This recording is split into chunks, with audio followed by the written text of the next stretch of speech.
ketika adrakahul gharaq, ketika akan meninggal dia mengatakan, ya, amantu annahu la ilaha illalladzi amanat bihi banu Israil. Aku beriman bahwasanya tidak ada sembahan yang berhak disembah kecuali Tuhannya Banu Israil. Wa ana minal muslimin, saya Islam. Allah katakan apa? Al-ana, sekarang baru taubat? Tidak bisa. Maqad asaita qablu wa kunta minal mufsidin. Kau bermaksiat sebelumnya. Jadi kalau nyawa sudah di kerongkongan, gor-gorah, atau azab sudah di depan mata, tidak ada kesempatan lagi. Nah, Allah ceritakan bahwasanya umat-umat terdahulu banyak yang seperti itu.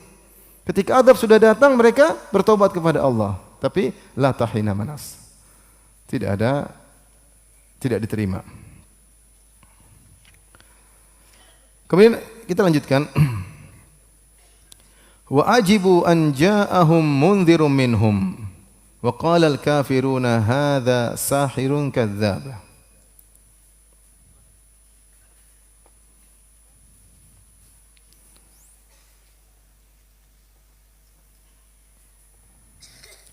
Di antara permusuhan mereka, ya, mereka wa ajibu, mereka merasa heran, aneh, an ja'ahum mundhirum minhum.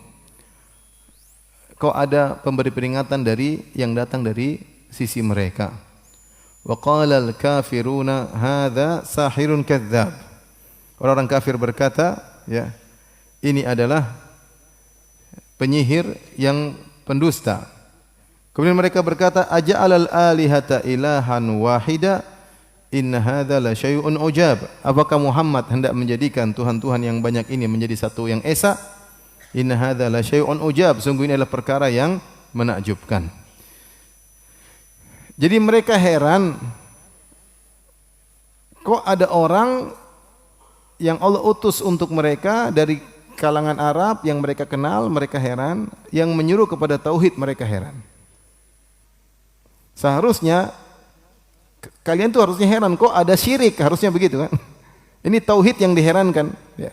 Harusnya kan heran, kok Tuhan banyak? Karena kan enggak logis, Tuhan kok banyak? Tuhan kok 3, Tuhan kok 2, Tuhan kok 10? Ya. Seperti ketika Nabi Yusuf mendakwahi 2 penghuni penjara, arbabun mutafarriquna khairun amillahul wahidul qahar. Apakah Tuhan yang banyak tercerai-berai lebih baik ataukah Tuhan yang Maha Esa? Harusnya secara logika Tuhan yang Maha Esa yang logis. Tapi karena mereka sudah syirik, sudah mendarah daging dalam diri mereka, sehingga mereka justru merasa heran. Harusnya tidak seheran. Muhammad dari diri kalian, Muhammad dari bangsa Arab, Muhammad dari Quraisy. Harusnya kalian bangga Allah utus utusan dari golongan kalian, dan kalian sudah kenal siapa Muhammad. Muhammad sallallahu alaihi wasallam kalian gelari sendiri dengan Al-Amin, yang terpercaya, yang amanah. Tidak ada celah sedikit pun yang bisa kalian celah kepada Muhammad. Makanya orang kafir ketika menolak Nabi Muhammad, mereka tidak bisa mencela Nabi Muhammad sedikit pun, enggak bisa. Tentang masa lalunya enggak ada. Allah jaga. Bahkan Allah Subhanahu wa taala menjaga Nabi Muhammad sallallahu alaihi wasallam sebelum Nabi menjadi seorang nabi. Belum, sebelum jadi seorang nabi, Nabi dijaga oleh Allah dari akhlak-akhlak yang buruk. Beliau sallallahu alaihi wasallam tidak pernah menyembah patung, beliau sallallahu alaihi wasallam tidak pernah berzina, beliau sallallahu alaihi wasallam tidak pernah minum khamar, beliau sallallahu alaihi wasallam tidak pernah mengusap-ngusap patung. Beliau ketika berhaji pun tidak pernah wukuf di Muzdalifah, tapi wukufnya di padang Arafah. Beliau tidak pernah telanjang. Ini apa ini? Iklan lewat. Beliau tidak pernah dengar musik-musik, dan ini semua datang dalam hadis. Artinya mereka kenal siapa Muhammad sallallahu alaihi wasallam. Ma bi sahibikum min jinnah. Kalian, Allah sebutkan sahibukum. Itu teman kalian sendiri yang selalu bergaul bersama kalian. Kalian tahu siapa Muhammad. Sehingga Rasulullah sallallahu alaihi wasallam sebelum beliau diangkat menjadi seorang nabi pun, beliau tidak punya kesalahan sama sekali. Karena kalau beliau punya kesalahan, orang-orang kafir akan mengatakan, kau juga dulu minum khamar seperti kami. Sekarang aja sadar, kau dulu juga berzina, kau juga dulu ngusap-ngusap berhala, ya. Kau juga dulu joget-joget dengar-dengar musik, kau juga dulu telanjang. Nabi tidak pernah. Bahkan ketika Nabi SAW bersama pamannya Al-Abbas bin Abdul Muttalib sedang merenovasi Ka'bah, Nabi SAW karena panas Rasulullah SAW ingin mengangkat sarungnya untuk diletakkan di atas bahunya untuk memikul batu. Tapi kalau beliau angkat sarungnya maka akan terlihat auratnya. Ketika beliau mau angkat, Allah jadikan Nabi jatuh. Enggak sempat, Nabi enggak bisa. Allah buat Nabi apa? Jatuh. Dalam hadis Ali bin Abi Thalib ketika Nabi SAW menggembalakan kambing, kemudian Rasulullah SAW bilang sama temannya, jaga kambing, saya mau ikut acara, ada walimahan di kampung, di kota. Di situ ada musik-musik. Begitu Nabi sampai ke sana baru dengar dikit, Nabi langsung dibuat pingsan oleh Allah Subhanahu wa taala. Nabi tidak pernah ikut acara-acara mereka. Allah jaga Nabi sallallahu alaihi wasallam. Ketika Nabi hajian, orang-orang Quraisy semuanya wukufnya di Muzdalifah. Mereka tidak mau wukuf di padang Arafah karena padang Arafah adalah tanah halal. Nabi sendiri belum haji, belum jadi nabi. Allah buat dia wukuf di padang apa? Arafah. Artinya, kenapa kalian heran wahai orang-orang Quraisy? Kecuali Muhammad itu bukan dari kalian, kecuali Muhammad itu tiba-tiba datang dari mana kemudian ngaku nabi, ini kalian kenal siapa dia? Kalian kenal siapa? Siapa dia? Dan yang dia serukan tauhid, la ilaha illallah, sesuatu yang logis. Tapi justru wa ajibu an ja'ahum mundhirum minhum. Mereka justru heran kok ada pemberi peringatan datang dari golongan mereka sendiri. Ini kebaliknya. Maka dibantah oleh para ulama, justru yang harus kalian heran itu kenapa kalian syirik? Kenapa kalian menyembah batu? Harusnya kalian heran itu, kok batu kalian sembah? Harusnya kalian heran. Ini malah mereka mengherankan suatu yang kebenaran. Yang kebatilan justru tidak diherankan.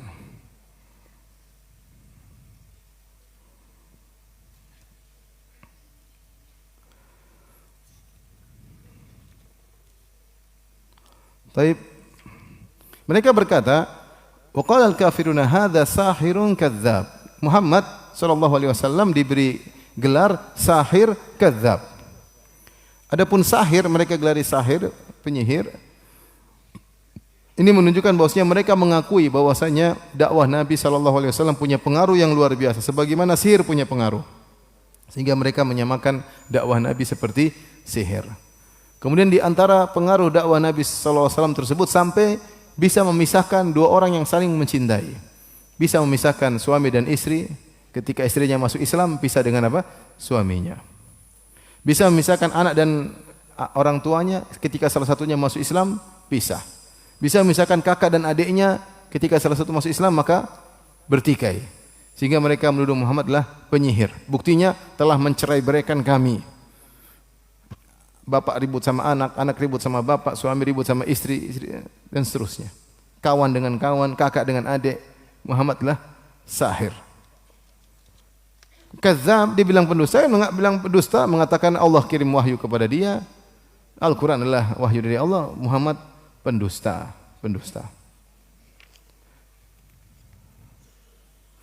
Maka mereka berkata, inna hadza la syai'un ujab. Ya.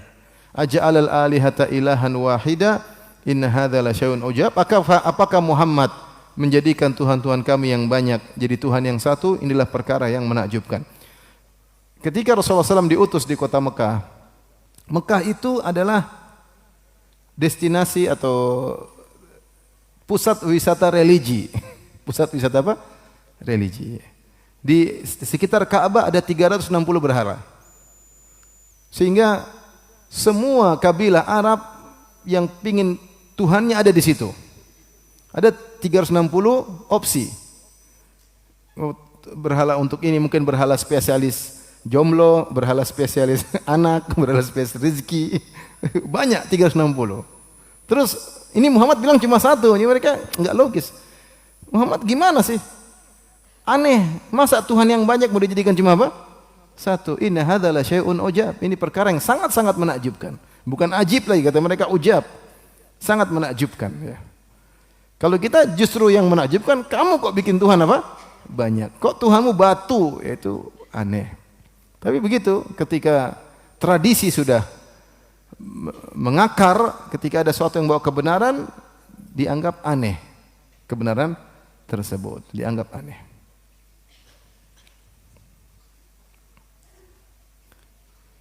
Kemudian kata Allah Subhanahu wa taala, "Wan talaqal mala'u minhum animshu wasbiru ala alihatikum." Saya datang ke sini rencana menyelesaikan surat Shad ya. Saya rencana ini sampai menjelang maghrib, habis itu setelah tarawih selesai. Tapi kelihatannya begini caranya sampai subuh ya. Kuat sampai subuh.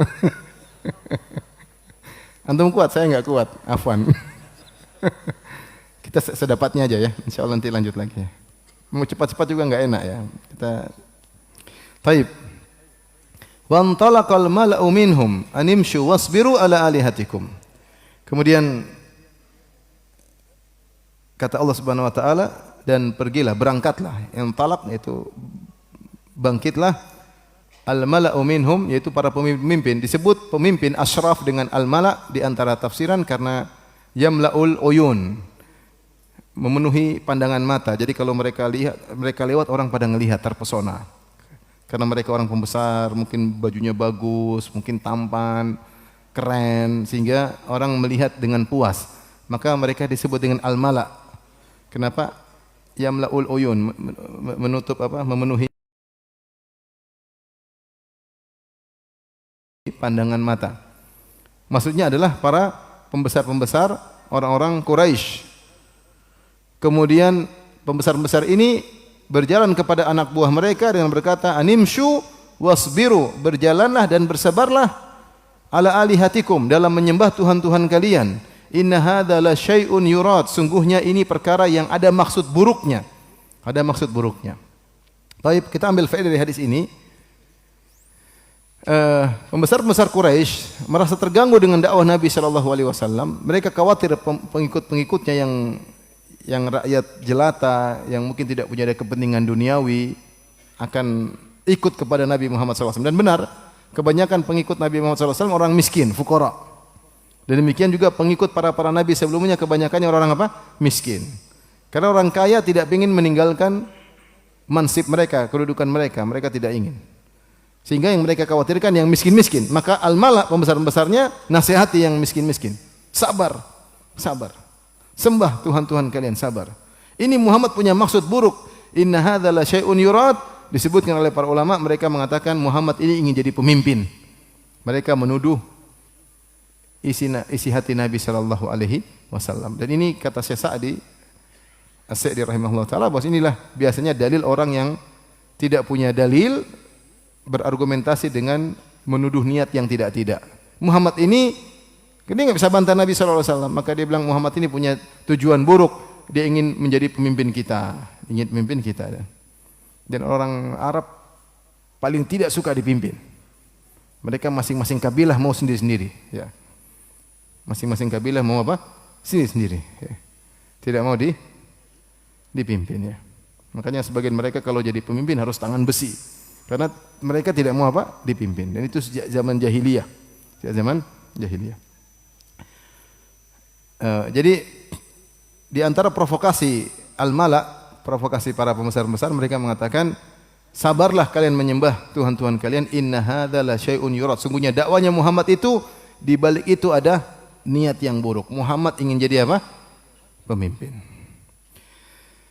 Ini dalil bahwasanya mereka orang kafir juga saling berwasiat untuk sabar dalam kemaksiatan, ya. Bukan cuma orang beriman saja yang berwasiat dalam ketaatan, ya. Allah sebutkan dalam surat Al-Asr, wal 'asr innal insana fi khusr alladziina aamanu wa 'amilus shalihaat wa tawassaw bil haqq wa tawassaw bis sabr. Di antara ciri-ciri orang yang beriman, saling bertawasi, saling berwasiat di atas kebenaran dan saling berwasiat untuk bersabar.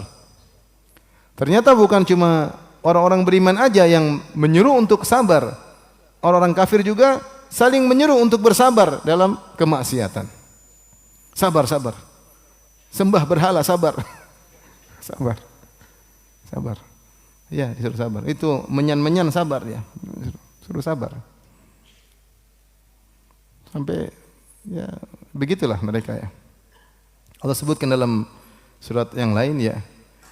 Kalau surat Al-Furqan, in kada la yudhilluna an alihatina laula an sabarna 'alaiha.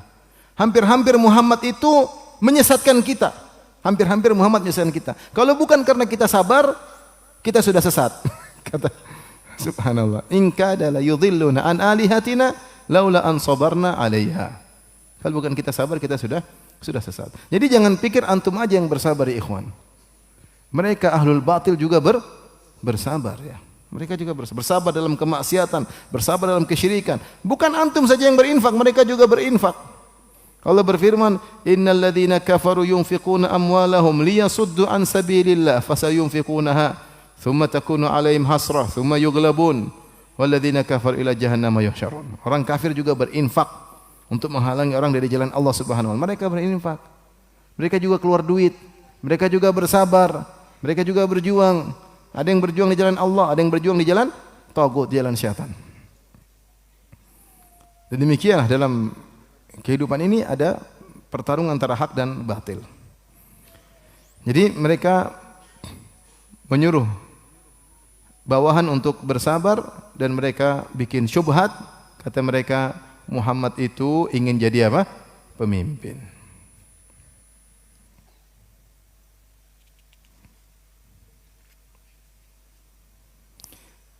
Kemudian mereka datangkan dalil untuk menolak Nabi Muhammad SAW. Pertama, provokasi tadi ya.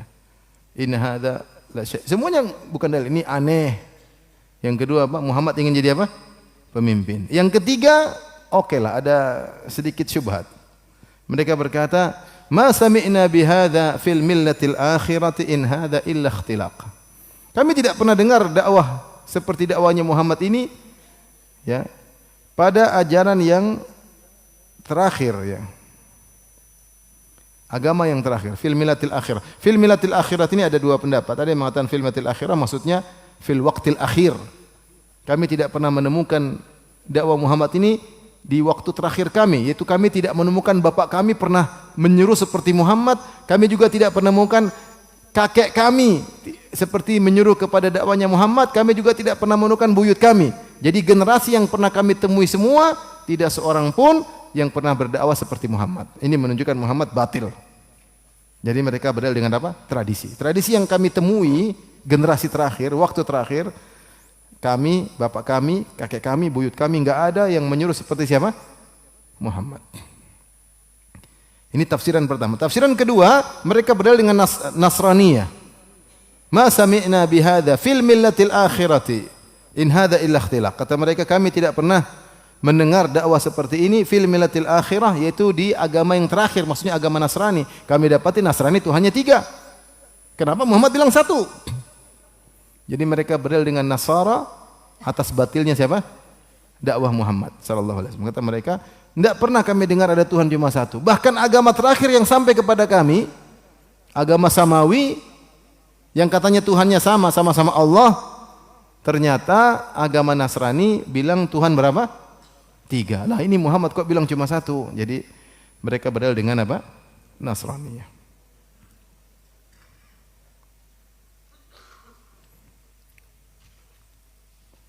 Tentu berdalil dengan kebatilan percuma, paham? Mereka berdalil dengan apa? Kebatilan. Nenek moyang mereka batil, kalau mereka berdalil dengan tradisi-tradisi yang mereka batil, tradisi mereka bukan cuma syirik aja, tradisi mereka zina, minum khamar, judi, tradisi mereka menjadikan dalil tradisi. Atau mereka berdalil dengan agama Nasrani, agama saya juga agama yang batil, Trinitas. Tuhan 3. Tapi Allah sebutkan inilah pendalilan mereka untuk menolak dakwah Nabi Muhammad SAW. Semua dalil enggak kena, enggak ada dalil yang logis, enggak ada. Cuma dalil yang diprovokasi yang mereka utarakan. Yang berikutnya mereka berdalil lagi. Kata mereka, aulqiya dzikru alaihi, unzila alaihi dzikru min bainina. Unzila alaihi dzikru min bainina bal hum fi syakkim min dzikri wa lamma yadzuqu adzab. Kata mereka, kenapa Al-Quran itu diturunkan kepadanya di antara kita? Kenapa Muhammad yang dipilih? Kenapa bukan kami? Ini kan banyak, ada orang-orang hebat, banyak. Ada Walid bin Mughirah, ada Abu Jahal, ya. Ada Abu Lahab, ada Utbah bin Rabi'ah, ada orang-orang hebat-hebat. Ya. Ada Urwah bin Mas'ud Ats-Tsaqafi di Taif. Kenapa harus Muhammad? Unzila alaihi dzikru min bainina. Kenapa dia yang harus dipilih? Ya, ini terungkaplah bahwasanya mereka itu Di antara sebab mereka menolak dakwah Muhammad sallallahu alaihi wasallam karena hasad. Karena apa? Hasad. Makanya nanti Allah Subhanahu wa taala dalam surat As-Sadd ini kemudian menghibur Nabi dengan kisah-kisah nabi-nabi sebelumnya. Di antaranya tentang kisah Adam dan Iblis, bagaimana Iblis hasad sama siapa? Adam. Nah, hasad adalah kalau kata lagu lama, penyakit lama. Penyakit lama. Jadi ternyata mereka ini hasad sama Nabi Muhammad sallallahu alaihi wasallam. Ma unzila alaihi dzikru min bainina. Kok diturunkan Al-Qur'an kepada dia? Kita ini kan banyak orang, kenapa harus dia? Dan itu juga yang Allah sebutkan tentang kaum Samud. Allah sebut dalam surat Al-Qamar, "Aulqiya dzikru alaihi min bainina." Emangnya diwahyukan kepada dia, kepada Saleh, sementara kami tidak? Hasad. Kenapa Yahudi tidak mau beriman kepada Nabi Muhammad? Hasadan min indi anfusihim, karena hasad. Kenapa kenabian tidak turun kepada Bani Israel, nabi terakhir, kok kepada orang Arab? Hasad. Bahkan dalam sebagian riwayat ketika Abu Jahal ditanya, ya, apakah Muhammad membawa kebatilan? Abu Jahal mengaku. Dia mengatakan, kami Bani Makhzum dan Bani Hashim, kami bersaing. Ya. Kami bersaing, Bani Makhzum, Bani Hashim. Ini dua kabilah besar dari Quraisy. Quraisy itu kabilah-kabilah kecilnya banyak. Di antara dua kabilah paling besar di Quraisy adalah Bani Hashim dan Bani Makhzum. Sama-sama Quraisy. Dan dua kabilah saling bersaing. Kata Abu Jahal, kami saling bersaing. Mereka memiliki kemuliaan, kami memiliki kemuliaan. Mereka memberi makan kepada orang, kami berikan makan kepada orang. Mereka berbuat kebaikan, kami berbuat kebaikan. Kami bisa menyaingi. Tatkala persaingan kami sudah ketat antara Bani Makhzum dengan Bani Hashim, tiba-tiba ada Bani Hashim bilang, kami punya nabi. Waduh. Kami enggak mungkin bilang kami juga punya nabi. Jadi kami gimana caranya? Supaya kami tidak kalah saingan, ini nabi harus kami dustakan. Supaya persaingan jalan terus. Jadi Abu Jahal hasad sama siapa? Nabi sallallahu alaihi wasallam. Abu Jahal hasad sama Nabi sallallahu alaihi wasallam. Jadi terungkaplah sebab mereka, di antara sebab mereka menolak dakwah Nabi sallallahu alaihi wasallam, mereka berkata, "Unzila alaihi dzikru min bainina." Ya, apakah diturunkan Al-Qur'an kepadanya? Tidak kepada kami. Dan ini dalil bahwasanya Al-Qur'an diturunkan dari Allah Subhanahu wa taala, dan bahwasanya Allah di atas. Allah menurunkan Al-Qur'an kepada Nabi Muhammad sallallahu alaihi wasallam. Allah bantah, kata Allah, balhum fi syakkim min dzikri. Sebenarnya mereka ragu dengan peringatanku atau dengan Al-Qur'anku. Jadi mereka memang ragu dengan Al-Qur'an, ya. Jangankan kepada nabi, bahkan kepada yang diturunkan saja mereka sudah ragu. Bal lamma yadzuqu adzab, dan sebenarnya mereka belum merasakan azabku, ya. Kata Allah, mereka demikian menolak, ya, Nabi sallallahu alaihi wasallam, mengingkari kenabian Nabi sallallahu alaihi wasallam. Kenapa harus Muhammad yang jadi nabi? Dan mereka akan terus begitu, bahkan mereka ragu tentang Al-Qur'an nanti karena mereka balamma yadzuqu azabi. Karena mereka belum merasakan siksaku. Nanti kalau mereka rasakan siksaku baru mereka beriman. Ini untuk menegaskan bagaimana mereka istimrar, berkesinambungan dalam menolak dakwah Nabi sallallahu alaihi wasallam. Nanti mereka baru bisa membenarkan Rasulullah kalau mereka tertimpa dengan apa? Azab Allah Subhanahu wa taala.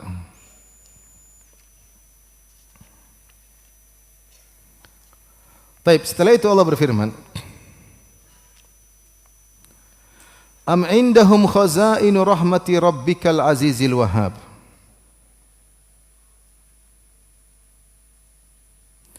Apakah mereka itu mempunyai perbendaharaan rahmat Tuhanmu yang maha perkasa lagi maha pemberi?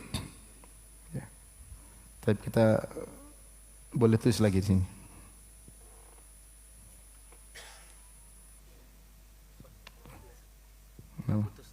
Putus.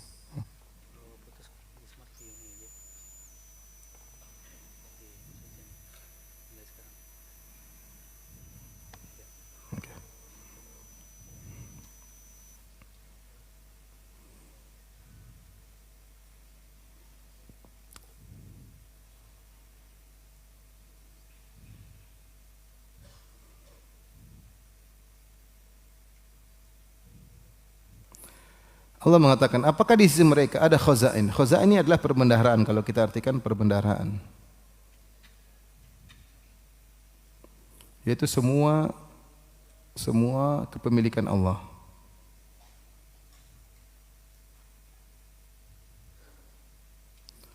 Khazain rahmati rabbika al-aziz. Al-aziz itu yang maha perkasa, ya. Al-Wahhab, maha pemberi apa? Anugerah.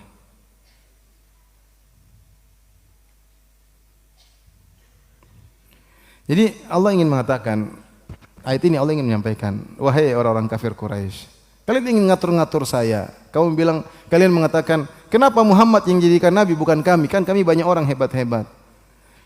Maka Allah bilang, kalau kamu ingin ngatur-ngatur, kamu harus bisa seperti saya, harus punya semua apa? Kekuasaan alam semesta. Baru kau bisa milih-milih mana, terserah kamu. Kamu tidak punya apa-apa, sok-sok ngatur Tuhan. Kenapa Muhammad yang dipilih bukan apa? Bukan kami. Maka Allah mengatakan, kalian tidak punya apa-apa untuk bisa mengatur, memilih-milih rahmat Allah. Allah memberikan rahmatnya kepada Muhammad, terserah Allah. Al-Aziz dan Al-Aziz di antara maknanya, ketika Allah memutuskan tidak ada yang ikut-ikutan. Allah bersendirian, tidak ada yang intervensi, enggak bisa. Itu namanya Al-Izzah, Al-Aziz. Allah Subhanahu wa taala Al-Aziz, di antaranya tidak ada yang bisa ikut-ikut campur Allah dalam urusan Allah Subhanahu wa taala. Kemudian Al-Wahhab, dan Allah Maha pemberi anugerah. Bahwasanya kenabian adalah anugerah dari Allah Subhanahu wa taala. Ini kaitannya antara kenapa disebut Al-Aziz, kenapa disebut dengan apa? Al-Wahhab, ya. Allah ingin membantah mereka dengan mengatakan, wahai orang-orang kafir Quraisy, apakah kalian memiliki perbendaharaan alam semesta sehingga kalian mau ngatur-ngatur untuk memilih siapa yang jadi nabi? Memberi rahmat Allah, rahmat buat sini, rahmat buat sini, yang bisa mengatur hanyalah Allah Subhanahu wa taala. Al-Aziz, dialah yang memutuskan perkara tanpa ada yang intervensi. Al-Wahhab, yang beri anugerah kepada siapa yang Allah kehendaki. Karena kita tahu kenabian adalah anugerah. Kenabian adalah apa? Anugerah. Bukan perkara yang diusahakan. Ya. Allah memilih siapa yang Allah kehendaki. Allahu a'lamu haitsu yaj'alu risalatah. Allah lebih tahu di mana diletakkan kenabiannya. Kemudian kata Allah Subhanahu wa taala, yang lebih ringan daripada itu, amlahum mulkus samawati wal ardi wa ma bainahuma falyartaqu fil asbab. Apakah mereka memiliki kerajaan langit dan bumi? Khazain adalah seluruh perbendaharaan kekayaan Allah. Langit dan bumi sebagian kecil dari perbendaharaan apa? Kekayaan Allah. Kekayaan Allah bukan cuma langit dan bumi saja, paham? Ada kursi, ada arsy, ada hal yang banyak yang kita tidak tahu. Kalian pertama tidak memiliki perbendaharaan alam semesta. Pertama sudah, itu jelas kalian enggak punya. Sekarang yang kalian lihat langit dan bumi, apakah kalian memiliki langit dan bumi sehingga kalian bisa falyartaqu fil asbab, kalian bisa naik ke atas, kemudian di atas arsy kalian naik, kemudian kalian mengatur alam semesta, kemudian kalian ini Muhammad atau Abu Jahal yang cocok jadi siapa? Jadi nabi. Emangnya memilih Muhammad sebagai nabi sembarangan? Yang memilih adalah Allah Subhanahu wa taala yang menguasai alam semesta, yang beristiwa di atas arsy, yang ilmunya meliputi segala sesuatu yang di bawah arsy tersebut, sehingga dia tahu siapa yang dijadikan sebagai apa? Nabi. Paham? Itu maksudnya begitu. Makanya Allah bilang, kalau kau memilih siapa jadi nabi, kau harus menguasai langit dan bumi. Kau harus di atas arsy, kau harus meliputi ilmumu semuanya segala sesuatu, tahu orang Jawa, tahu orang Pekanbaru, tahu orang Arab, semua kondisi, masa depan, masa lalu semua, baru kau pilih. Oh, yang cocok siapa? Abu Lahab. Artinya ini urusan pilih siapa jadi nabi, bukan urusan kalian. Ini yang menentukan adalah penguasa arsy, penguasa alam semesta, yang dia menguasai semua yang ada di bawahnya, semua makhluknya dia kuasai. Ilmunya meliputi segala sesuatu. Sehingga ketika dia memilih dengan hikmah. Nah, kalian tidak bisa demikian, wahai orang-orang kafir Quraisy. Maka jangan protes kalau aku memilih Muhammad sebagai nabi terakhir, bukan kalian. Bukan kalian. Kemudian Allah berfirman mengejek mereka, jundum ma hunalika mahzumum minal ahzab. Kata Allah Subhanahu wa taala, satu tentara yang besar yang berada di sana dari golongan-golongan yang berserikat pasti akan dikalahkan. Allah mengatakan kalian itu tidak lain hanyalah ya ada sekelompok tentara, pasukan. Ada yang mengatakan maksudnya kalian itu apa sih? Cuma sekelompok 1000 orang dalam perang Badar. Hunalika maksudnya di Badar. Mahzumun terkalahkan. Minal ahzab kalian dari golongan-golongan yang lain juga akan terkalahkan. Artinya Allah mengatakan, Allah alam, kalian jangan sok-sok. Kalian tuh apa mau disok-sokkan? Kalian cuma, Abu Jahal, kau punya pasukan paling banyak berapa? Cuma 1000 orang. 1000 orang pun akan binasa di Badar. Hunalika di sana di Badar. Mahzum terkalahkan. Terus mau bicara ngatur-ngatur Tuhan suruh jangan Muhammad yang jadi nabi, pilih yang lain. Kamu tuh siapa? Kamu tuh siapa? Di sini Jundum mahunalika. Jadi perkataan jundum mahunalika mahzumun minal ahzab adalah ejekan kepada mereka bahwasanya kalian tidak lain hanyalah kalaupun punya pasukan hanyalah cuma ya pasukan besar tapi cuma 1000 orang itu pun akan terkalahkan hunalik akan terkalahkan di sana di perang Badar. Atau dalam tafsiran yang lain kalian pun kalau punya pasukan adalah al-ahzab yang berjumlah 10.000 ya akan pun kalah di kota Madinah ya pada tahun 5 Hijriah. Kalian tidak ada apa-apanya, maka tidak perlu berbicara tentang keputusan Allah protes kenapa Muhammad yang jadikan seorang nabi. Baik. Ikhwan dan akhwat yang dirahmati Allah Subhanahu wa taala, kita lanjutkan.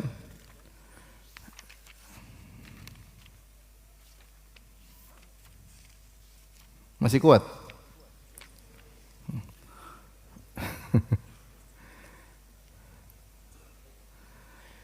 Baik, Allah mulai cerita tentang kisah para nabi.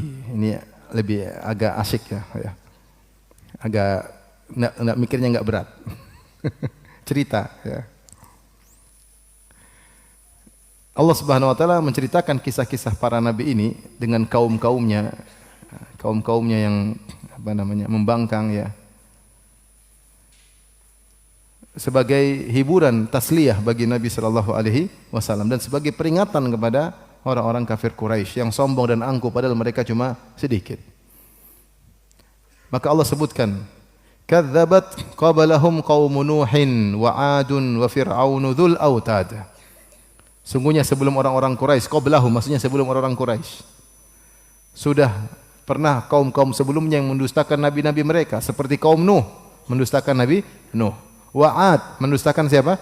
Nabi Hud.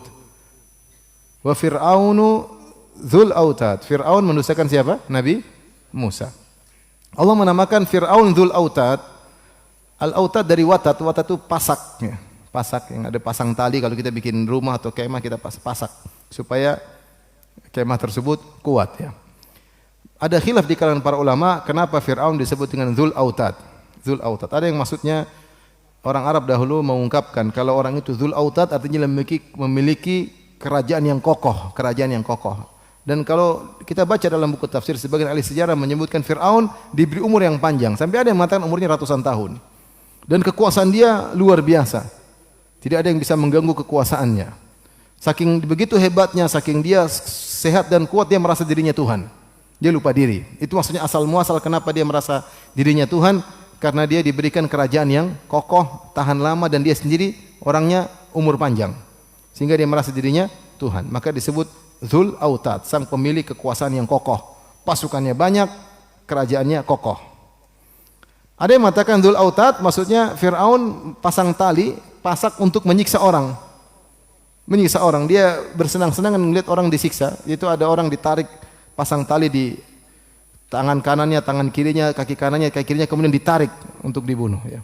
Untuk dibunuh itu. Di antara tafsiran ya. Intinya ini adalah orang-orang hebat, kaum Nuh, orang hebat, kaum Ad. Hebat ya. Tubuh besar, sangat kuat ya. Sampai mereka mengatakan man asyaddu minna quwwah, siapa yang lebih kuat daripada kami. Artinya ini semua kalau dibandingkan Quraisy enggak ada apa-apanya. Quraisy Abu Jahal cuma berapa ekor aja, sedikit. Beda dengan kaum Ad, besar-besar, kuat-kuat. Fir'aun dengan kekuasaannya. Ya. Wa Samud Yang mereka dustakan siapa? Nabi Saleh. Wa qaumul Lut, demikian kaum Nabi Lut. Wa ashabul aikah. Ashabul aikah itu kaum Nabi Syuaib. Ashabul aikah, aikah adalah nama berhala yang mereka sembah. Berhala yang mereka sembah berupa al-asjar al-multaffah, yaitu pohon yang berumpun, pohon yang berumpun. Jadi ashabu Madian atau kaum Syuaib itu alaihissalam, yang mereka sembah bukan batu, yang mereka sembah apa? Pohon. Yang mereka sembah pohon. Kan kita tahu orang-orang musyrikin zaman sekarang juga sesembahan mereka ada batu, ada juga apa? Pohon. Dan ini kisah nyata ya. Saya baru-baru ke suatu daerah di Indonesia, ada suatu suku yang mereka nyembah pohon, tapi kadang KTP-nya Islam, kadang bukan ya. Jadi ada seorang KTP-nya Islam, tapi dia nenek moyang ini suka nyembah pohon. Dia akhirnya direhabilitasi karena narkoba. Yang cerita kepala pusat rehabilitasi tersebut. Saya ngobrol sama dia, saya kunjungan ke situ juga. Dia cerita, Ustaz kemarin ada orang datang sini, ketika saya lihat KTP-nya, sukunya saya tahu ini suku meskipun Islam KTP-nya, tapi ini terkenal suka nyembah pohon. Tapi saya biarin aja. Ternyata benar, ketika kita rehabilitasi, mulai dia dekat dengan satu pohon besar, dia mulai dekat-dekat pohon tersebut. Mulai sore-sore ke situ, nongkrong di situ, waduh, akhirnya saya pun tebang pohon tersebut ya. Tuhannya ditebang, kasihan. Jadi intinya, jadi yang disembah dua, ada batu, ada apa? Pohon. Seperti orang-orang jahiliyah di zaman Nabi SAW juga, mereka menyembah patung batu dan juga berhala berupa pohon. Seperti Al-Uzza. Al-Uzza itu pohon. Kalau Lata itu patung. Tapi kalau Al-Uzza itu apa? Pohon. Disembah. Demikian juga Ashabul Aikah. Ashabul Aikah yaitu Nabi Syuaib, kaumnya mereka menyembah berhala dalam bentuk pohon-pohon yang berumpun. Berhalanya disebut, berhala tersebut disebut dengan apa? Al-Aikah. Al-Aikah. Ulaikal ahzab, mereka adalah golongan-golongan, ya, golongan-golongan yang mendustakan nabi-nabi mereka. In kullun illa kadzabar rusula fa haqqa iqab. Semuanya mendustakan para rasul dan mereka berhak untuk mendapat siksaanku. Iqab maksudnya iqabi ya. Jadi sering ya iqabi itu ya mutakallimnya dihapus ya. Fa haqqa iqabi tapi fa haqqa iqab ya. Karena mereka mendustakan para rasul, akhirnya mereka disiksa, berhak untuk mendapatkan siksaan Allah Subhanahu wa taala. Wa ma yanzuru haula'i illa sayhatan wahidatan ma laha min fawaq. Dan mereka semua tidak menunggu kecuali hanya satu seruan, yaitu setiupan sangkakala, ya. Ma laha min fawaq, yang tidak ada tertunda sama sekali. Jadi mereka ini begitu sombong, begitu angkuh, tapi kalau tiba datang siksaan, selesai. Mereka tidak bisa berbuat apa-apa ya. Tidak ada tertunda sama sekali.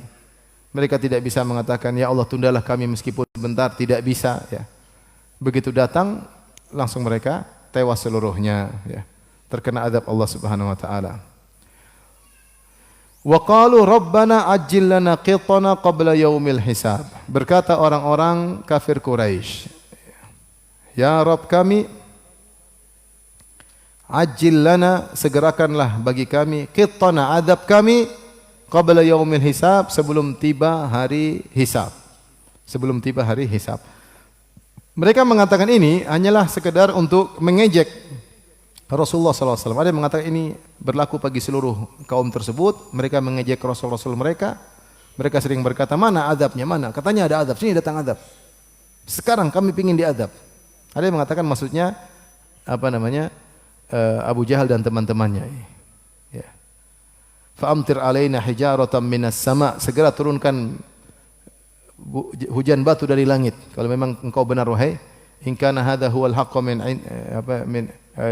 ya Rabb kami, kalau ini kebenaran dari engkau, fa'amtir alaina hijaratan minas sama. Kalau benar yang dibawa oleh Muhammad adalah kebenaran, turunkanlah hujan batu bagi kami. Jadi mereka minta segera diazab ya. Dan itu adalah kesombongan untuk menunjukkan mereka kekeh dalam kesyirikan mereka.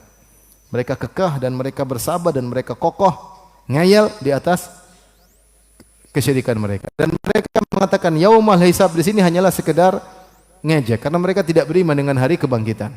Mana yaumul hisab? Sekarang aja adabnya, jangan nanti. Jadi mereka gampangannya gitulah. Tidak usah nanti-nanti wahai Muhammad, sekarang aja adabnya. Ya Allah, turunkan adab bagi kami sebelum nanti, sekarang aja diturunkan. Ini adalah kesombongan dari mereka. Ini semua yang diucapkan oleh mereka, ejekan kepada Nabi sallallahu alaihi wasallam, nantang untuk turunkan adab, semuanya mengganggu hati Nabi sallallahu alaihi wasallam. Dan Nabi sallallahu alaihi wasallam adalah seorang manusia, dia punya sifat manusiawi. Jika dikata-katain, dihina, direndahkan, maka Rasulullah SAW pun terganggu. Seperti dalam firman Allah Subhanahu wa taala di akhir surat Al-Hijr, "Wa laqad na'lamu annaka yadhiqu sadruka bima yaqulun." Fasabbih bihamdi rabbika wa kum minas sajidin wa'bud rabbaka hatta ya'tiyakal yaqin. Sungguh kami tahu annaka yadhiqu sadruk, sungguhnya dadamu sempit wahai Muhammad, bima yaqulun, atas perkataan mereka. Jadi Rasulullah SAW bukannya tidak sedih, Rasulullah SAW sedih. Dia ada sifat manusiawinya.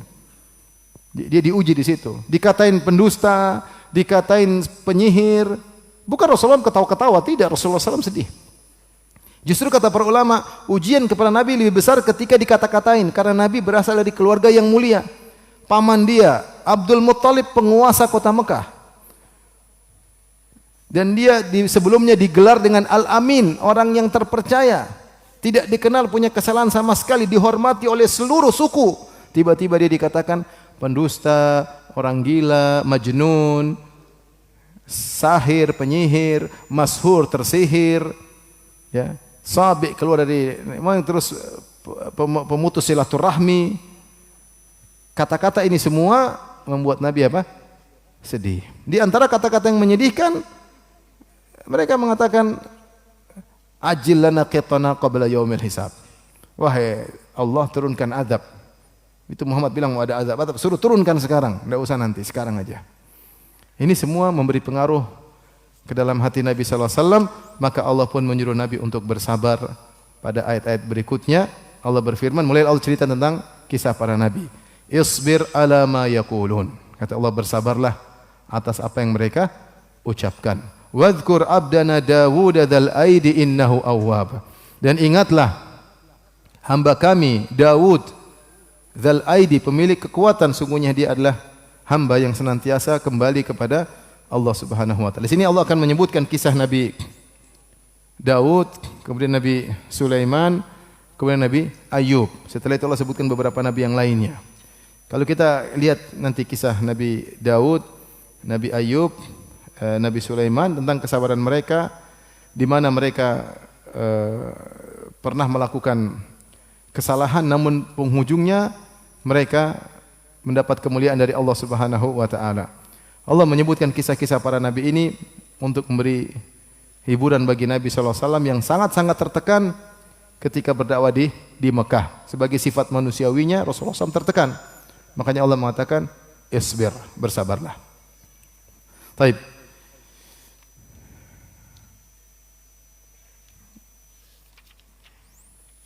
Kita bacakan, isbir ala ma yaqulun. Sabarlah atas apa yang mereka ucapkan. Itu perkataan orang-orang Quraisy. Hinaan, cercaan dan tantangan untuk segera datangkan azab. Di antara obat agar Nabi bisa sabar, wadhkur abdana Daud. Maka ingatlah kisah hamba kami Daud. Dzal aidi, sang pemilik kekuatan. Innahu awwab. Sungguhnya dia amat selalu kembali. Awwab itu dari artinya selalu kembali kepada Allah Subhanahu wa taala. Sini perhatikan, Allah Subhanahu wa taala mentasliyah, menghibur Nabi dengan menyebutkan kisah Nabi Daud alaihissalam. Dan Nabi Daud alaihissalam dia bukan nabi sembarang, dia seorang raja. Seorang apa? Raja. Dan kalau kita baca kisah Nabi Daud alaihissalam, dia tiba-tiba jadi raja, dia tidak punya nenek moyang yang raja sebelumnya, ya. Tiba-tiba dia jadi raja karena dia bisa mengalahkan Jalut. Dia bisa waqatala Dawud Jalut. Dia bisa bunuh Jalut, kemudian akhirnya dia diakui dan akhirnya menjadi apa? Seorang raja. Tapi dia raja sekaligus apa? Sekaligus nabi. Namun Nabi Daud alaihissalam, meskipun dia seorang raja, ternyata dia sangat rajin beribadah. Sangat rajin beribadah. Kekuasaan yang dia miliki, jabatan yang dia miliki tidak membuat dia lalai dari beribadah. Makanya Nabi SAW sering menyebut Nabi Daud untuk dicontohi. Kata Nabi SAW, afdalus salat, salatu Daud. Sebaik-baik salat malam, salatnya siapa? Daud. Kana yanamu nisful lail, wa yusalli thuluthahu, wa yanamu sudusahu. Nabi Daud tidur setengah malam, kemudian salat malam sepertiga malam, kemudian tidur lagi seperempat malam. Rasulullah berkata, afdalus siyam, siyamu Daud. Sebaik-baik puasa, puasanya Nabi Daud. Kana yasumu yauman wa yaftiru yauman. Puasa sehari, berbuka sehari. Ya, Rasulullah SAW muji bagi Nabi Daud baca Zabur. Ya.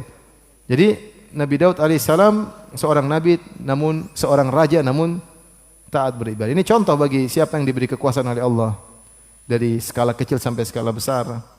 Ya, kalau diberi kekuasaan jangan sampai lalai untuk bersyukur kepada Sang Pemberi kekuasaan. Yang beri kekuasaan Allah Subhanahu wa taala.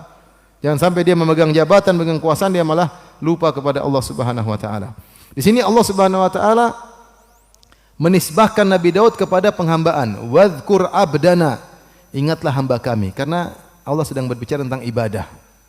Allah tidak mengatakan wadhkur rasulana. Ingatlah rasul kami Nabi Daud. Nabi Daud nabi dan rasul. Dan nabi dan rasul, setiap rasul dia juga seorang apa?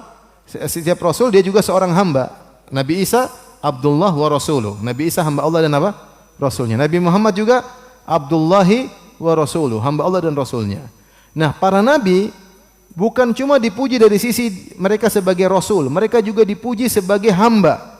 Mereka adalah orang-orang yang sangat hebat dalam beribadah.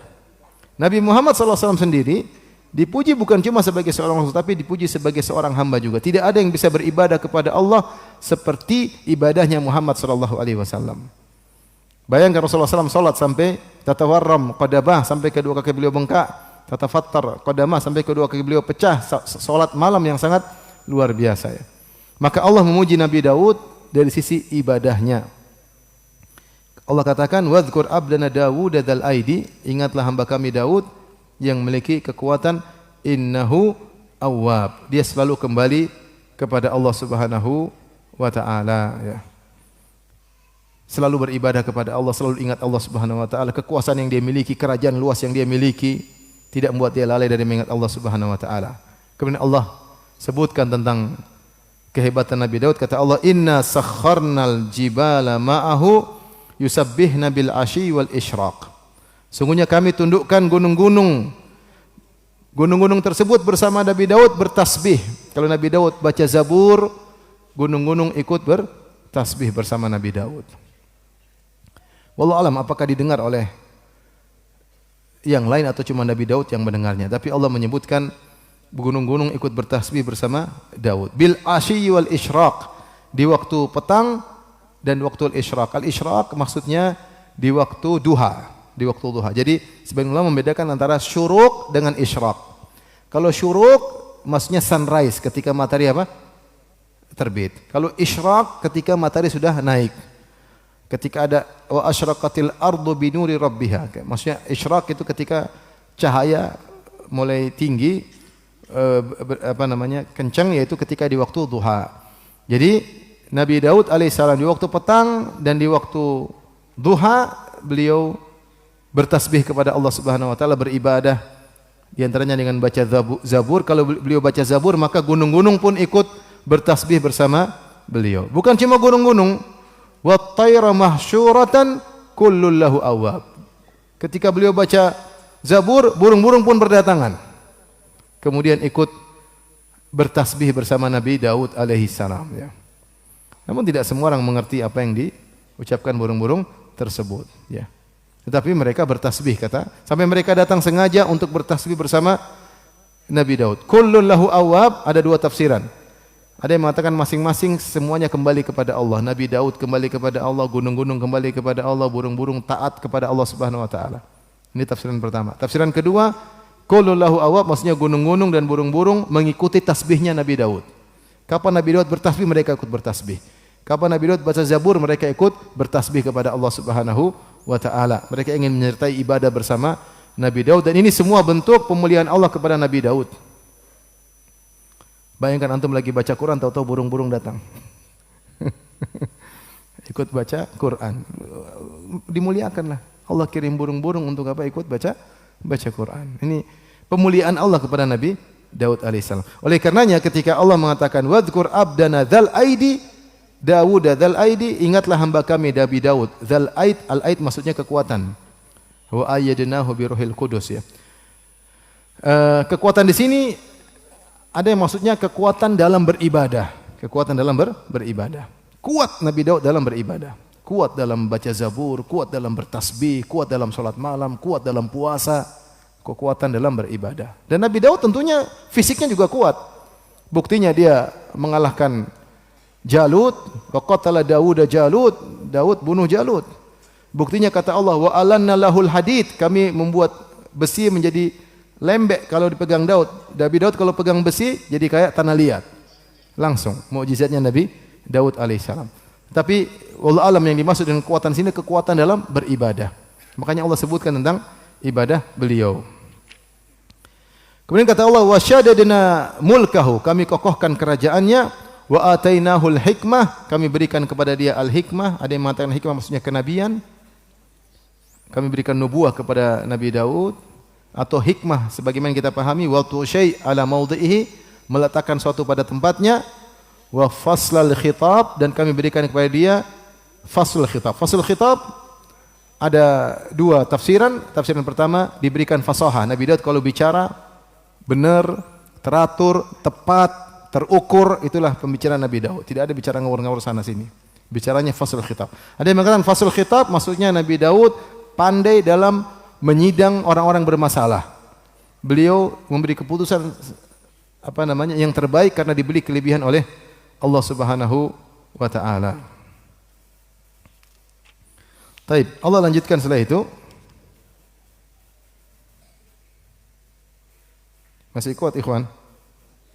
Yang benar.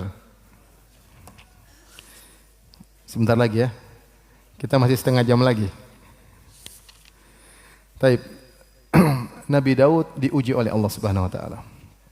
Nabi Daud diuji. Jadi Allah Subhanahu wa taala ingin menyebutkan Nabi Daud punya salah. Tapi kesalahan tersebut tidak merendahkan Nabi Daud. Maka sebelum Allah sebutkan kesalahannya, Allah sebutkan pujian dulu. Paham? Setelah dipuji habis oleh Allah, Allah sebutkan kesalahannya, Allah puji lagi. Jadi dibuka dengan pujian, di selanya disebut kesalahan, kemudian dipuji lagi untuk menunjukkan bahwasanya Nabi Daud adalah orang yang mulia ya, yang mulia.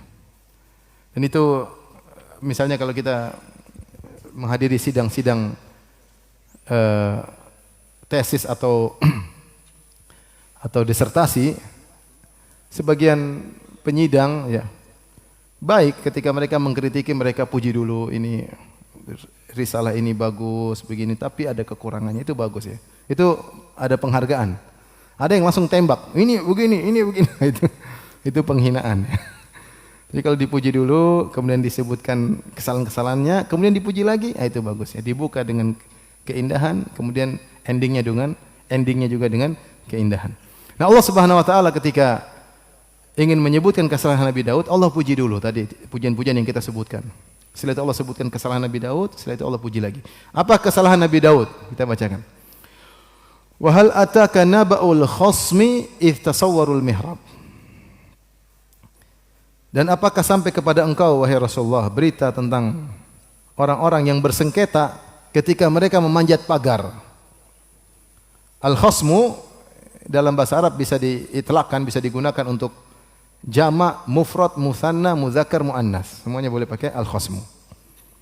Dan apakah telah datang kepada engkau kabar tentang orang-orang yang bersengketa? Idh tasawwarul mihrab, ketika mereka manjat pagar kemudian masuk di mihrab. Mihrab itu tempat ibadahnya Nabi Daud alaihissalam. Idh dakhalu ala Daud fafazi'a minhum, ketika mereka masuk menemui Daud, Nabi Daud kaget.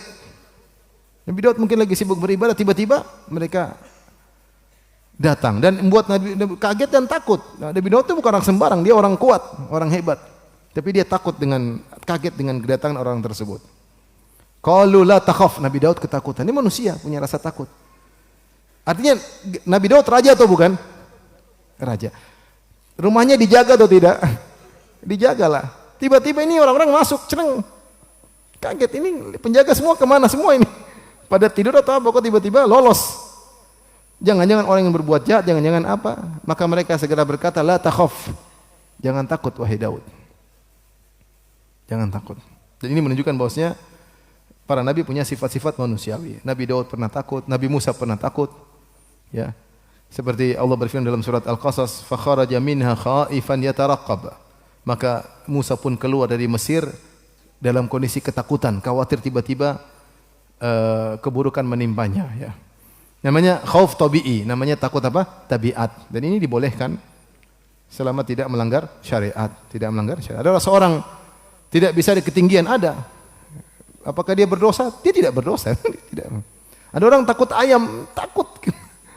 Kenapa? Karena waktu kecil dia pernah trauma ayam. Jangan kita bilang kamu syirik sama takut. Enggak, dia ya, mental. Ini enggak ada masalah. Enggak ada masalah.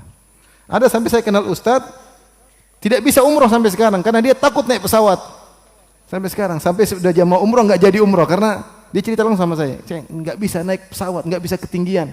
Pernah saya coba naik kereta sama istri, saya gemetar di dalam. Istri, kenapa mas? Ini enggak bisa. Dia sudah merasa mampu, ternyata enggak mampu. Kalau Nabi Daud sedang di kamar, tiba-tiba ada yang datang, ya ketakutan wajar ya. Yang tidak boleh adalah yang khauf sirri, yaitu takut terhadap sebab-sebab yang tidak ada kenyataannya. Seperti kamu kalau nanti kualat, itu namanya syirik itu, seperti itu ya. Makanya saya ingat dulu ada penceramah. Dia ceramah, dia mengatakan tidak boleh takut kepada siapapun, tidak boleh takut sama macan, tidak boleh takut sama singa. Saya bilang, waduh, Pak, nggak bisa gini. Kalau cuma begitu yang bertauhid cuma Tarsan. Siapa yang nggak takut? Ada macan ya saya takut lah bang. Nggak boleh, takut hanya sama Allah. Ini salah paham ya. Jadi ini takut tabi'i ini boleh. Nabi Daud takut. Makanya mereka berkata la takhaf. Sama ketika Nabi Musa ketemu dengan orang tua dua wanita, dia mengatakan la takhaf najauta, kau telah selamat minal qaumidz zalimin, kau sudah selamat. Baik, Nabi Daud takut, la takhaf. Kemudian mereka menceritakan khosmani, mereka dua orang. Khosmani baga ba'duna ala ba'din. Sungguhnya kami dua orang saling bersengketa, sebagian mendolimi yang lainnya. Fahkum bainana bil haqq wa la tushtit wahdina ila sawa'is sirat. Hukumlah, jadilah hakim di antara kami berdua dengan benar. Hukumlah dengan yang benar. Wa la tushtit, dan jangan kau zalim. La tajur, jangan kau menyimpang kanan kiri, jangan. Wahdina ila sawa'is sirat, tunjukkanlah kami kepada jalan yang benar. Sebenarnya mengatakan ini dalil bahwasanya kalau ada orang saleh ditegur enggak usah tersinggung. Nabi Daud ditegur, yang adil ya, jangan zalim ya. Nabi Daud bilang, saya ini nabi, jangan macam-macam kamu. Kalau enggak usah enggak. Dia tenang aja. Ini orang datang tidak sopan, langsung masuk rumah, langsung bilang adil ya, jangan zalim ya. Nabi Daud marah atau tidak? Tidak, dia tidak marah. Dia dengar. Padahal dia raja. Dia raja, bukan sembarang. Artinya kalau mau sombong, banyak sebab kesombongan. Dia raja, dia kuat ya. Dia juga nabi ya. Tapi tidak, Nabi Daud mendengar. Kadang kita ini baru punya ilmu sedikit, ditegur kita tersinggung ya. Ada orang bilang, ittaqillah, bertakwa sama Allah. Kamu yang bertakwa sama Allah katanya. Kalau kita dibilang ittaqillah, kita bilang Allahumma ja'alni minal muttaqin. Semoga Allah menjadikan termasuk orang yang bertakwa. Kita nih tempatnya kesalahan. Orang bilang bertakwa, ya, insya Allah bilang itu enggak usah. Kamu yang bertakwa bukan saya ya. Akhirnya dibalik kita. Nabi Daud tidak. Ya. Baik. Kemudian mereka menjelaskan permasalahannya apa. Inna hadza akhi, sungguhnya ini saudaraku. Lahu tis'un wa tis'una na'jah. Dia memiliki 99 na'jah. Na'jah itu adalah unsa dha'an, yaitu domba betina. Domba betina. Dia punya 99 domba betina. Waliya na'jatun wahidah. Dombanya semua betina. 99 dombanya semua apa? Betina. Waliya na'jatun wahidah, dan saya punya satu domba betina. Faqala akfilniha, maka dia mengatakan, serahkanlah kepadaku, ya. Serahkan kambingmu itu kepadaku, militermu kepadaku. Kemudian wa azzani fil khitab, dan dia mengalahkan aku dalam mendominasi. Azzani maksudnya mendominasi aku dalam pembicaraan, perdebatan. Akhirnya dia ambil kambingku tersebut. Kasusnya jelas, dua orang, satu punya 99 ekor kambing betina, kemudian yang satu punya 1 ekor, debat-debat, kata dia, kasihkan saja kambingmu. Akhirnya saya pun kasih, saya kalah, terdominasi. Nabi Daud kemudian mendengar, setelah Nabi Daud memberi hukum. Kata Allah Subhanahu wa taala, qala, kata Nabi Daud, laqad dzalamaka bisu'ali na'jatika ila ni'ajik. Ila ni'ajih. Qad dzalamaka bisu'ali na'jatika ila ni'ajih. Sungguhnya saudaramu telah berbuat zalim kepadamu ketika dia meminta kambingmu 1 untuk digabungkan kepada 99 kambingnya. Wa inna katsiran minal khulata la yabghi ba'dhum ala ba'dhin. Sungguhnya begitu banyak orang yang bersekutu, berserikat dalam bisnis, dalam usaha, saling memberi mudarat, menzalimi satu dengan yang lainnya. Illal ladzina amanu wa amilus solihati, kecuali orang beriman dan beramal saleh yang melakukan usaha tersebut pasti tidak zalim. Wa qalilum mahum, namun mereka cuma sedikit yang seperti ini. Nabi Daud langsung berhukum, kamu dizalimi sama saudaramu. Khilaf di kalangan para ulama, apa yang dimaksud dengan kambing betina ini? Dua pendapat di kalangan para ahli tafsir. Ahli tafsir pertama mengatakan yang dimaksud dengan 99 kambing betina adalah 99 istri. Jadi orang Arab suka mengungkapkan istri dengan kambing betina. Ini kan istilah mereka ya, istilah mereka. Antum jangan tersinggung ya. Jadi ini di dalam buku tafsir. Sehingga yang satu jadi maksudnya ini dia ingin menyampaikan kami ini saudara saya punya 99 istri. Saya punya cuma 1, diminta juga jadi 100. Dan kita tahu di zaman tersebut istri boleh banyak ya. Bahkan dalam Bible disebutkan Nabi Sulaiman punya istri 100 atau 300, saya lupa. Saya tulis dalam buku sejarah para nabi. Jadi sebagian ulama mengatakan maksudnya ini kinayah, kambing adalah istri. Jadi ini sudah punya 99 istri, dia tamak, istri saya cuma 1 diminta juga. Akhirnya saya lepaskan. Pendapat yang kedua, ini bukan istri, memang kambing betulan. Kambing betulan. Dan yang benar itu kambing, bukan istri. Kenapa? Karena ketika Nabi Daud menjelaskan, beliau berkata, wa inna katsiran minal khulata la yabqi ba'dhum ala ba'dhin. Dan kebanyakan orang yang berserikat dalam harta biasanya saling mendolimi. Dan tidak ada perserikatan dalam istri, paham? Enggak ada istri milik barang, ada tidak? Tidak ada kan? Kalau harta milik barang ada atau tidak? Ada. Kalau istri milik barang-barang, tidak ada. Oleh karena yang benar, bahwasanya itu benar-benar kambing. Dan Nabi Daud alaihissalam, dia menasihati. Dia ingin memberi hiburan kepada orang yang terzalimi. Dia mengatakan demikianlah, wa inna katsiran minal khulata la yabghi ba'dhum 'ala ba'd. Bukan cuma kamu yang dizalimi saja. Kebanyakan orang bersekutu dalam urusan bisnis, kerjasama, biasanya ada yang dizalimi.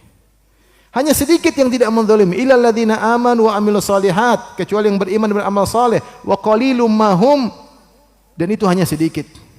Dan sudah terbukti seorang kerjasama, jenggotnya sama-sama panjang, ternyata satunya menzalimi, satunya dizalimi. Oleh karenanya, siapa yang beriman dan beramal saleh, kalau imannya benar, amal salehnya benar, dia tidak akan menzalimi. Dia tidak akan menzalimi. Kerja dimanapun, dia bersekutu dengan siapapun, berserikat dengan siapapun, dia tidak akan menzalimi. Karena imannya dan amal salehnya mencegah dia dari berbuat zalim kepada orang, makan harta orang. Tapi kalau orang cuma casingnya saja, imannya tidak mendalam, amal solehnya cuma asal-asalan, maka ketika dia kerja sama masalah duit, dia menzalimi yang lainnya. Nanti kalau ada masalah dia bilang afwan akhi. Kata orang apa? Manhaj afwan akhi. Entah uangnya kemana, dipakai enggak dibilang-bilang, diinvestasikan tidak dibilang-bilang, digunakan tanpa ada persetujuan sebelumnya. Dan itu banyak terjadi. Banyak terjadi.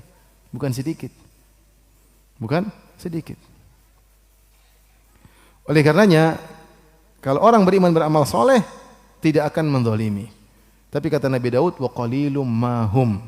Namun mereka cuma sedikit. Taib. Nabi Daud sudah kasih hukum kan? Kamu dizalimi. Yang menzalimi yang punya kambing berapa? 99. Sudah kambing temannya cuma satu, saudara itu diambil lagi. Tapi apa kata Allah Subhanahu wa taala? Wa dhanna Dawud annama fatannahu fastaghfara rabbahu wa kharra raki'an wa anaba. Dan Daud, dhanna di sini alima. Dan Daud alaihissalam tahu ternyata kami sedang mengujinya. Maka dia pun minta ampun kepada Rabb-nya. Maka dia pun tersungkur sujud kepada Allah Subhanahu wa taala wa anab, dan dia kembali kepada Allah. Kata Allah, faghfarna lahu dzalik, kami pun mengampuni dosanya tersebut. Daud bersalah di sini. Kesalahannya di mana? Khilaf di kalangan para ulama. Sebagian ulama seperti Syekh Sa'di, Abdurrahman bin Nasir Sa'di mengatakan Daud pasti punya salah. Buktinya dia minta ampun dan Allah ampuni, paham? Allah mengatakan faghfarna lahu dzalik, kami ampuni dia. Berarti dia punya salah enggak? Punya salah. Salahnya apa? Enggak usah dibahas karena Allah tidak bahas salahnya apa. Allah cuma mengatakan Daud tahu, alaihissalam tahu kami telah mengujinya dan dia sadar dia salah, dia minta ampun langsung sujud. Dan kami mengampuninya. Kesalahannya apa? Tidak perlu dibahas karena Allah tidak membahas. Baik. Ini metode pertama. Metode kedua, Daud punya kesalahan. Kesalahannya apa? Khilaf. Ada yang mengatakan kesalahan Nabi Daud alaihissalam. Ini sering disebut oleh para ulama. Yang pertama, pendapat pertama, Nabi Daud salah karena dia sibuk ibadah, tidak menerima persengketaan. Padahal ngurusi sengketa lebih utama daripada ibadah dalam sebagian waktu. Kalau ibadah di mihrabnya adalah untuk kepentingan dirinya sendiri, tapi mengadili persengketaan untuk kepentingan apa? Umat. Ini pendapat pertama. Pendapat kedua, sebaliknya. Kenapa Nabi Daud terima persengketaan tersebut? Sehingga menghalangi dia daripada ibadah. Sudah waktunya dia beribadah. Harusnya suruh usir mereka, tidak usah apa? Tidak usah sibuk dengan mereka. Ini pendapat kedua. Pendapat ketiga yang saya lebih condong, wallahu alam bisawab, Nabi Daud alaihissalam keburu menyampaikan vonis hukum sebelum mendengar dari pemilik 99 kambing. Dia belum dengar dari dua belah pihak. Dia baru dengar dari satu pihak. Yang satu, sungguhnya saudaraku punya 99 kambing, kemudian dia minta kambingku yang satu, akhirnya dia mendominasi aku kalah ngomong, kalah debat, akhirnya dia ambil. Harusnya Nabi Daud tanya dulu, gimana menurut kamu? Tapi Nabi Daud alaihissalam tidak bertanya kepada pemilik 99 kambing, kemudian dia mengatakan kamu yang salah. Maka ini diantara kesalahan Nabi Daud. Allah alam bisawab, ini sekedar tafsiran para ulama. Yang jelas Nabi Daud alaihissalam melakukan kesalahan. Yang kata para ulama, kesalahan tersebut mungkin tarkul aula, meninggalkan yang lebih utama. Harusnya Nabi Daud bertanya dulu kepada pemilik 99 kambing. Mungkin pemilik 99 kambing diam-diam sehingga Nabi Daud pun menyangka dia sudah membenarkan pengakuan pemilik satu kambing ini, sehingga tidak perlu untuk diinterogasi, ditanya kembali. Akhirnya dia memberi keputusan memenangkan kepada pemilik satu kambing. Intinya Nabi Daud pun bersalah, kemudian dia pun kharra raki'an wa anab. Beliau pun tersungkur, kemudian raki'. Raki' di sini secara bahasa artinya ruku', tetapi kebanyakan ahli tafsir mengatakan maksudnya sujud. Dan ini dijelaskan oleh para ulama, di antara Ibnu Taimiyah rahimahullah taala, bahwasanya orang bisa mengungkapkan sujud dengan ruku' karena sujud itu ruku' dan tambahan. Karena orang kalau mau sujud dia pasti melewati tahapan apa? Ruku'. Mau sujud dia pasti melewati tahapan ruku'. Karena Nabi ketika menerapkan ayat ini Nabi sujud. Nabi sujud alaihi salatu wassalam. Di antara ayat yang dianjurkan kita untuk sujud tilawah kalau kita baca ayat ini. Taib. Allah mengatakan, dan inilah di antara sifat Nabi Daud yang selalu kembali kepada Allah Subhanahu wa taala. Begitu salah dia langsung bertobat kepada Allah. Faghfarna lahu dzalik, kami pun mengampuni Nabi Daud. Wa inna lahu indana la zulfa wa husna ma'ab. Namun kata Allah, sungguhnya di sisi kami Nabi Daud punya kedekatan dan kesudahan yang indah. Di akhirat Nabi Daud memiliki kedekatan dengan Allah Subhanahu wa taala dan tempat kembali yang indah. Ini di antara contoh, kata Ibnu Taimiyah rahimahullah taala, contoh orang yang setelah berdosa menjadi lebih baik. Setelah berdosa kemudian bertobat, paham? Setelah berdosa dia bertobat, dia menjadi lebih baik daripada sebelum berdosa. Dia menjadi lebih baik sebelum berdosa. Jadi bukan berarti kalau orang berdosa kemudian dia jadi terpuruk dan tidak akan kembali lagi ke level, bisa jadi lebih baik. Dan di antaranya Allah mentakdirkan sebagian orang berdosa. Dengan dia berdosa, dia bisa mengamalkan ibadah-ibadah seperti taubat, hilang ujubnya, hilang angkuhnya, karena dia pernah terjerumus dalam dosa. Seandainya dia tidak pernah terjerumus dalam dosa, mungkin dia sombong, mungkin dia angkuh, mungkin dia ujub. Ada ibadah yang dilakukan oleh pendosa yang tidak bisa dilakukan oleh orang yang taat. Seperti hancurnya hati, rendahnya diri, merasa rendah, tangisan yang mendalam di hadapan Allah Subhanahu wa taala. Sehingga bisa jadi seorang yang berdosa kalau dia bertobat lebih baik daripada sebelum dia berdosa. Tapi jangan antum sengaja dosa, enggak ya. Bukan maksudnya demikian ya. Tapi kalau kita seorang berdosa segera bertobat kepada Allah Subhanahu wa taala. Makanya Allah menyebutkan namanya wa huwal ghafurul wadud. Sungguhnya Allah Maha Pengampun dan Maha Mencintai. Artinya Allah bisa mengampuni dan Allah bisa mencintai kembali hamba yang tadinya Allah benci sama dia karena terjerumus dalam dosa. Kalau dia kembali, Allah bisa cinta dia kembali. Kemudian Allah berfirman, "Ya Dawud, inna ja'alnaka khalifatan fil ard." Wahai Daud, kami jadikan engkau sebagai khalifah di atas muka bumi.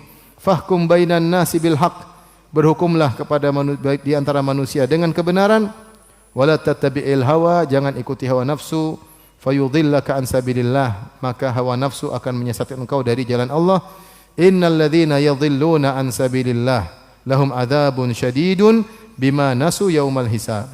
Sungguhnya orang-orang yang sesat dari jalan Allah, mereka mendapatkan adab yang pedih karena lupa dengan yaumul hisab, lupa dengan hari hisab. Ini yang jadi masalah ikhwan. Kita karena lupa dengan hari hisab. Kalau setiap orang selalu ingat dengan hisab, maka dia akan berhati-hati dengan apa yang dia ucapkan, apa yang dia lihat, apa yang dia dengar, apa yang dia torehkan, apa yang dituliskan, apa yang dia komentari, apa yang dia tonton, apa yang dia share. Namun kita sering lupa akan hal tersebut. Kita sering lupa. Semakin kita lupa namanya, bukan lupa benar, maksudnya lalai. Kalau kita ingat dengan hari hisab, kita pasti persiapan untuk bertemu dengan hari tersebut. Kapan kita lupa dengan yaumul hisab, maka kita semakin mudah melakukan kemaksiatan, semakin berleha-leha, semakin malas menjalankan ketaatan karena lupa dengan yaumul hisab. Kata Allah Subhanahu wa taala, "Innal ladzina yadhilluna an sabilillah", sungguhnya orang-orang yang sesat dari jalan Allah, lahum adzabun syadid, bagi mereka adab yang pedih karena lupa dengan yaumul hisab, hari hisab. Allah taala alam bisawab. Sampai sini saja ikhwan. Insyaallah ba'da tarawih kita lanjutkan tentang kisah Nabi Sulaiman ya. Kalau ada yang bertanya saya persilahkan. Kalau tidak ada alhamdulillah ya. Panitia sedang menyiapkan berbuka ya. Ada yang bertanya? Silakan.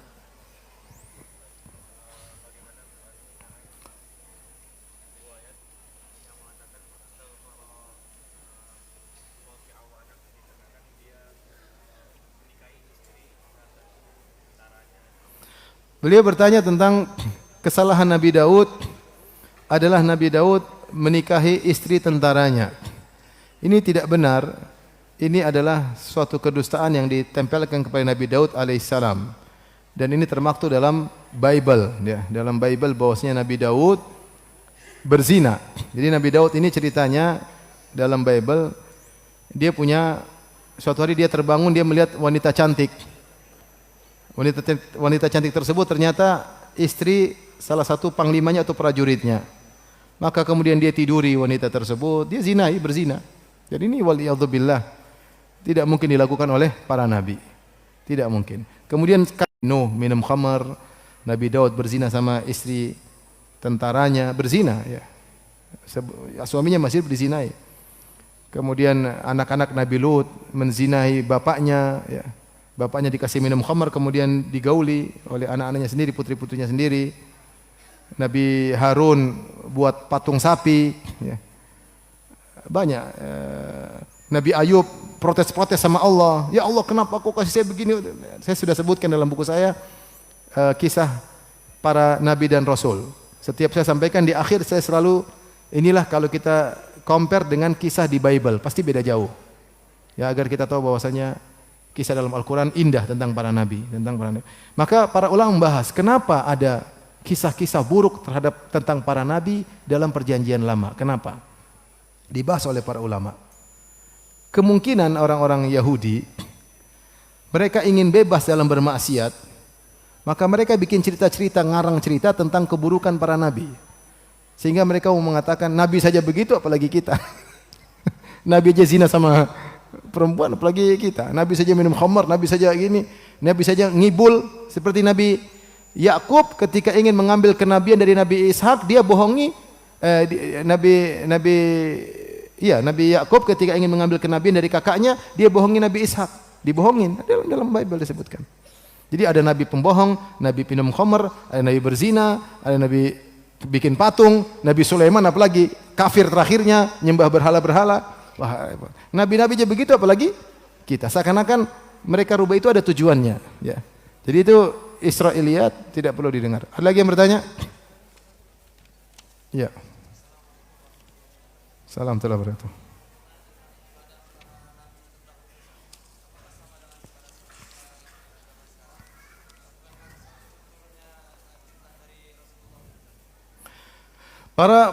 Para nabi salat. Cuma salatnya seperti apa? Wallahu alam bisawab. Nabi mengatakan nabi salat terbaik salatnya Nabi Daud. Nabi Daud salat malam, tapi salatnya seperti apa? Wallahu alam bisawab. Yang diturunkan kepada Nabi salat 5 waktu dengan cara seperti sekarang, yaitu pada Nabi sallallahu alaihi wasallam. Adapun nabi-nabi sebelumnya mereka salat, bahkan Nabi Musa, Rasulullah melihat Nabi Musa di kuburan salat dalam kuburannya, ya. Jadi maksud saya para nabi salat, tapi caranya bagaimana? Wallahu alam bisawab.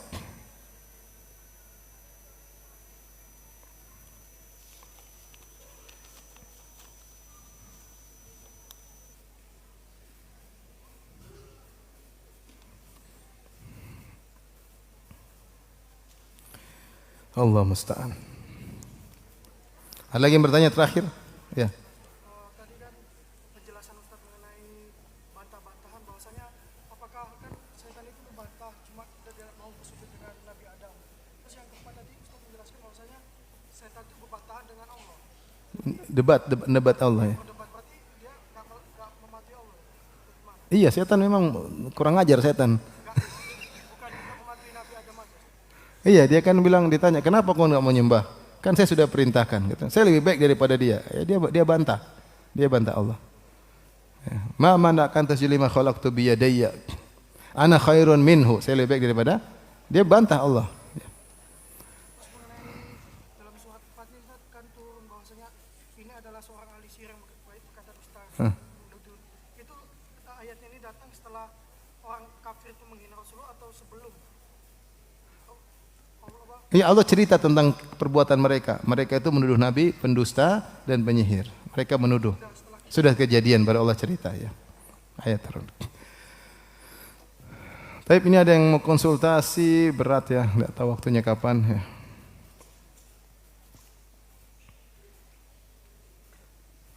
Orang yang percaya kepada Nabi Muhammad SAW tapi tidak percaya hadis Nabi yang ditulis di kitab para ulama, ya. Yang ngapain percaya sama Nabi kalau gitu? Percaya sama Nabi, tapi seluruh hadis tidak dia yakini, ya berarti Nabi enggak dipakai, tak kesimpulannya. Ya, kesimpulannya Nabi tidak dipakai. Terus percaya sama siapa? Ini sama saja kesimpulannya bahwasanya dia meragukan seluruh apa? Hadis Nabi sallallahu alaihi wasallam. Kalau hadis Nabi seluruh diingkari, bagaimana kita mau salat? Bagaimana kita mau haji? Bagaimana kita mau bayar zakat? Ya. Enggak bisa. Bagaimana banyak hukum-hukum yang tidak bisa kita kerjakan kecuali cuma ada dalam apa? Hadis-hadis Nabi sallallahu alaihi wasallam, ya. Detail-detail fikih-fikih datangnya dalam hadis-hadis Nabi sallallahu alaihi wasallam. Allah Subhanahu wa taala telah mempersiapkan para ulama pakar hadis yang ahli sehingga mereka bisa membedakan mana hadis yang dhaif, mana hadis yang sahih, sehingga ada ilmu jarh wa ta'dil untuk mengetahui kredibilitas seorang rawi. Apakah dia thiqah, apakah dia saduq, apakah dia dhaif, kadzab dan yang lainnya semua alhamdulillah terjaga dalam Islam, ya. Demikian apa yang saya sampaikan, insyaallah kita lanjutkan setelah salat tarawih. Subhanakallah bihamdik asyhadu an la ilaha illa anta astaghfiruka wa atubu ilaik. Assalamualaikum warahmatullahi wabarakatuh.